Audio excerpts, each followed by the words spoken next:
All right, systems of linear inequalities. So now instead of graphing just one, you're going to be graphing two on your Cartesian planes. So with this one here, your very first step for this one, for this equation would be what? Get y by itself.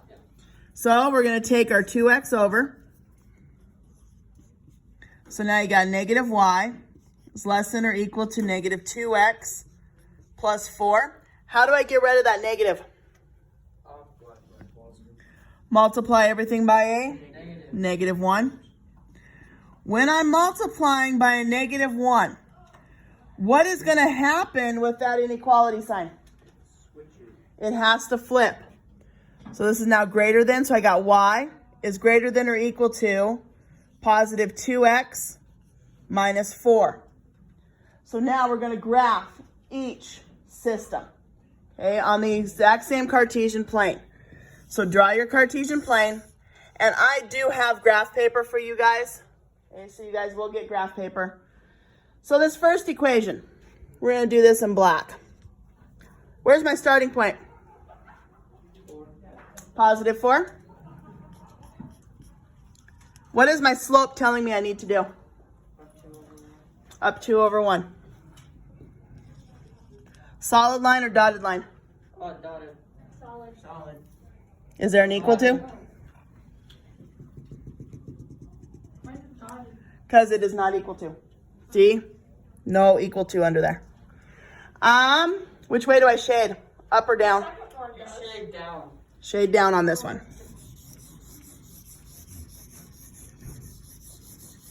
Okay, let's do the second one. Second one, where's my starting point? Negative 4. On that one, what's my slope telling me I need to do? Up 2 over 1. Up 2 over 1. Now, Mitchell, solid or dotted line? Solid.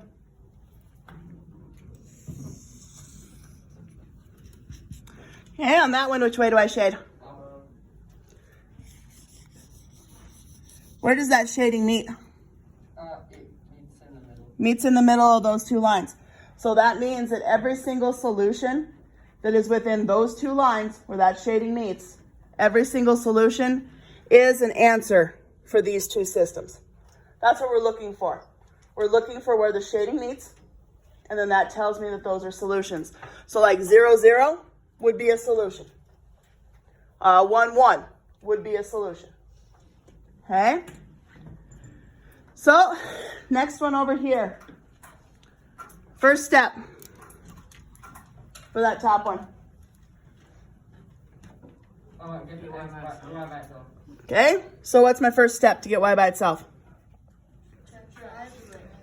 Subtract that 6x over. So I've got negative 5y equals negative 6x plus 15. Now what? Times everything by... Not times. Divide everything by 5. Divide everything, oops, and this is less than. Divide everything by negative 5. Because I divided by a negative, what do I have to do to that sign? Flip it.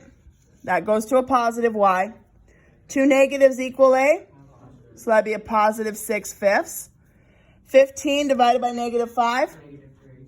So there's that equation. We'll do that one in red. The next equation, what do I need to do? Okay, so what do I do? Subtract your x over, so I got 2y. It's greater than or equal to negative x plus 7. Now what? Divide everything by 2. Do I have to flip this sign? Nope, because I didn't divide by negative. So I've got y is greater than or equal to. I'm going to change this to negative 1/2 x. Because it's sitting 1 over 2, basically. Remember that imaginary secret agent 1? Plus 7/2. So now, when we graph these two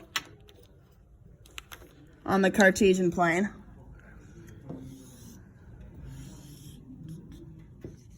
so this one here, where's my starting point?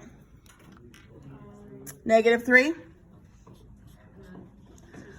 slope telling me to do? 1, 2, 3, 4, 5, 6. 1, 2, 3, 4, 5. Dotted or solid? Which way would I be shading?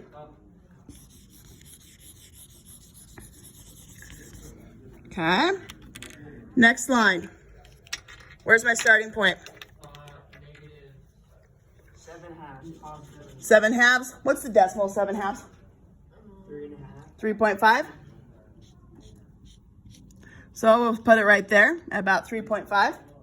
What is my slope telling me to do? Down 1 over 2. We're going to drop 1, run 2.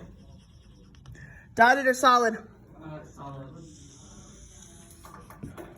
Which way would I be shading?